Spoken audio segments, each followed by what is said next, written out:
안녕하십니까. 손세영 행정기획위원장입니다.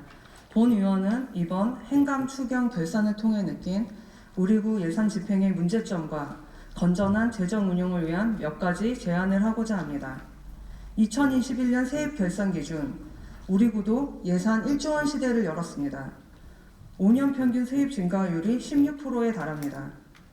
확장하고 있는 재정 규모에 비례해서 적극적으로 예산을 집행해야 하지만 우리 구의 예산 집행률은 2019년 86%에서 2021년 81%로 매년 감소하고 있고 순세계 잉여금은 5년 평균 37%씩 증가하더니 작년에는 1,000억 원을 넘어섰습니다. 예산 집행의 효율성이 심각하게 떨어지고 증가하는 예산 규모를 감안해 신규 사업 추진에 소홀합니다. 집행률이 80%도 안 되는 사업이 헤아릴 수 없이 많습니다. 집행부가 편성한 이번 추경도 문제입니다. 1,000억 원이 넘는 대규모의 추경을 편성했지만 예비비와 통합재정안정화기금 적립에 사용한 600억 원 이상의 예산을 제외하면 실제 사업에 반영한 추경 규모는 전체 예산의 3분의 1 수준입니다. 집행부에게 묻겠습니다. 작년 세입 예산은 개청 이래 처음으로 1조 원을 넘어섰고 이번 추경은 역대 최대입니다. 그렇다면 늘어난 재원을 바탕으로 재정의 효율적인 운영을 위해 어떤 노력을 했습니까? 재원은 넘쳐나는데 신규 사업 발굴은 제대로 하지 않고 예비비나 기금 적립만 하고 있으니 집행부가 새로운 정책을 추진할 의지는 있는지 묻고 싶습니다. 저조한 집행률도 문제입니다. 결산 내역을 보면 집행 실적이 아주 없거나 절반도 집행하지 못한 사업들이 부지기수입니다. 코로나19 상황에도 예산은 관행대로 편성됐고 사업 규모 조정과 사업 방식 다변화 같은 대안은 찾기 어렵습니다. 방만한 사업 집행도 문제입니다. 대표적인 예가 청량리 종합시장 일대 도시재생 사업입니다. 총 사업비 200억 원이 투자된 단일 사업으로서는 최대 규모의 사업입니다. 그런데 올해 말 사업 종료에도 집행률은 22%에 불과하고 12개 세부 사업 중 8개 사업은 착수도 전에 폐지되거나 계획만 세우다 예산의 20%도 못 써보고 종료됐습니다. 이 정도면 직무유기 아닙니까? 본 의원이 구정 질문과 5분 발언을 통해 문제점을 수도 없이 지적하고 개선을 요구했지만 결과는 허망하기 짝이 없습니다.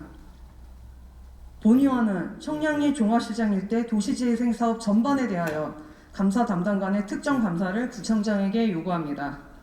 사업의 실패 원인을 제대로 분석해서 다시는 이런 일이 일어나지 않도록 반면 교사로 삼을 필요가 있습니다. 존경하는 집행부 공무원 여러분, 예산 1조 원 시대를 맞아 주민 복리를 위한 사업을 적극 발굴하고 재정의 효율성을 높여야 합니다. 여유 재원이 수백억 원에 달해도 추진할 사업이 없어서 예산을 쓰지 못하는 일은 이제 없어야 합니다. 스마트 쉼터나 키즈스테이션 조성, 경제위기 극복을 위한 지원시책 등 국민에게 체감도 높은 사업을 적극 추진해야 합니다. 전통시장 사업도 변해야 합니다. 시설만 현대화할 게 아니라 전통시장의 자생력을 키워갈 수 있도록 집행부가 미래지향적인 사고로 경영 현대화에 과감하게 나서야 합니다. 유통시장의 헤게모니를 주도하고 있는 온라인 마켓이나 배송 서비스에 대한 투자도 필수입니다. 마지막으로 공모사업의 질적인 개선입니다. 어렵게 공모에 선정돼 보조금을 받아와도 예산을 쓰지도 못하고 반납하는 사례가 너무 많습니다. 공모사업이 부서의 실적 쌓기용으로 전락하고 정작 사업 추진에는 관심이 없습니다. 면밀한 사전 검토를 통해 전략적으로 공모에 도전하고 안정적으로 사업을 관리하는 체계를 갖춰야 합니다. 존경하는 집행부 공직자 여러분, 예산은 최고의 정책적 산물이며 주민에 대한 의지의 표현입니다. 적극적인 예산 집행, 체감도 높은 신규 사업 발굴은 재정의 효율성을 높이고 주민에게 꼭 필요한 행정 서비스를 제공하는 데 반드시 필요합니다. 이필영 구청장을 비롯한 공직자 여러분께서는 내년 예산 편성 단계부터 본위원회 제안을 적극적으로 반영해 주시기 바랍니다. 이상으로 5분 발언을 마치겠습니다. 감사합니다.